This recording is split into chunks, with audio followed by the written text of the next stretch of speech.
Hello fellow Star Wars fans, it is Starrapter here and welcome to the channel. It's been a couple weeks since I did some comic book reviews because we've had a gap in the release of Star Wars comics, but that has now come to an end. We have two awesome Star Wars comics to talk about today from Marvel. First off, we have Star Wars issue number 6. First off, Luke Skywalker with a yellow lightsaber. We knew this was coming and it's awesome to finally get to see how this happens. And it's just crazy to see Luke with a yellow lightsaber. So this is part 6, the concluding chapter of the Destiny Path. This is part 6. And we have Luke leaving off talking to this character named Verla, who came as a vision to him after the Empire Strikes Back, where this is all taking place, where she will give him a lightsaber. So he tracks down this planet and he finds her and she traps him under the water to kill him, finding out that he is Darth Vader's son.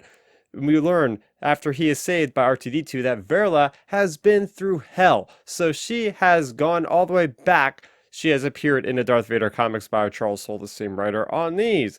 And her master got killed fair and bar, and he left her with information to say she's force sensitive, she has to go seek a teacher. So for several years, she tried to be a Jedi, and she's telling Luke this story and trying to basically almost dissuade him from continuing on the Jedi path. And that's where the title of this series comes into play. This arc is the Destiny Path, and she tells him that she's been chased by the Inquisitors, even Darth Vader himself a few times. She is trying to dissuade him from being a Jedi, and Luke is saying, the Force is calling me, and she's also saying, hey, the Force could call you, but it's doing it for its own will, and you have your own will. You can say no, like I have said no. And she comes to a deal saying, I will tell you the information about where to find the lightsaber that I once tried to find before I quit.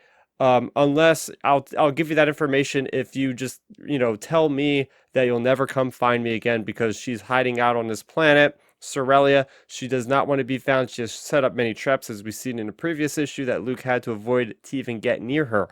So that is the crux of the story in a very interesting way, with that whole crazy thought of, should I really be a Jedi? And we see Luke was struggling with that, his removal of his arm by his father, Darth Vader. He's questioning his ability to be a Jedi. He couldn't find his lightsaber. He's at an all-time low, and hearing this information kind of sparks his interest in, no, I have to continue this. I have to see this through. I am a person that I believe is meant to be in this galaxy to save this galaxy from evil. So Luke gets the coordinates to this outpost, and it's actually from the High Republic. So there you go, another High Republic reference, as if we don't have plenty already, but I'm all game for High Republic, different little references here and there. And this place is called Tempest. It's a really unique looking, striking architecture that, if you've seen pictures for the High Republic, like the Starlight Beacon, very much resembles that. Everything has not even been touched. He walks in, there's holocrons, there's a lightsaber right there.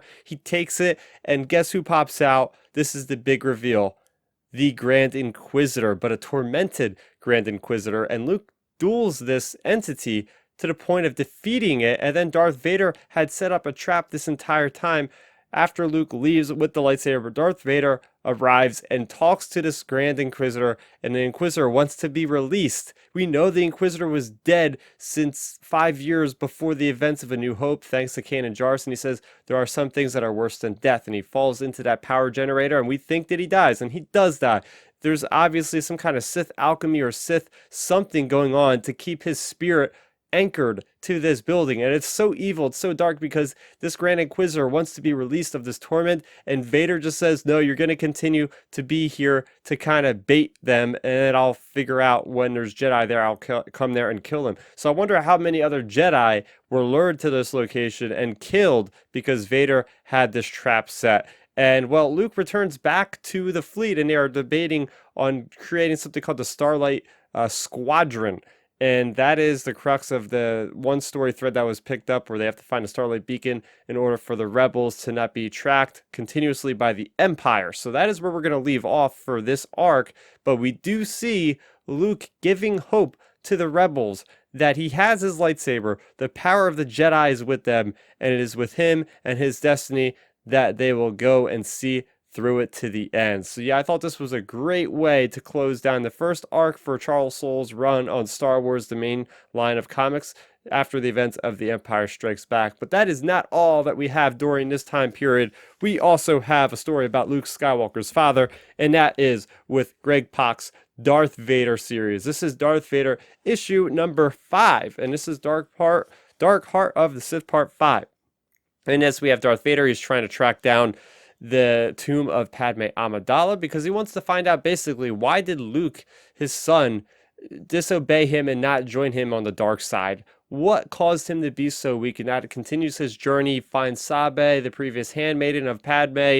They become close and she backstabs him because she finds out, according to her, that she thinks Darth Vader, Anakin, is the one that killed Padme. So there we go. We leave off with Vader. He finds the tomb. He gets his little droid. They find this medical chip that leads them to Polis Massa. There Darth Vader fights an entire legion of the Amidalans, as they like to call themselves, all the people that are there to avenge the death of Padme. They are there in Naboo Starfighters Arc 170s and some interesting new kind of designs, at least that I think they're new, for Naboo transports.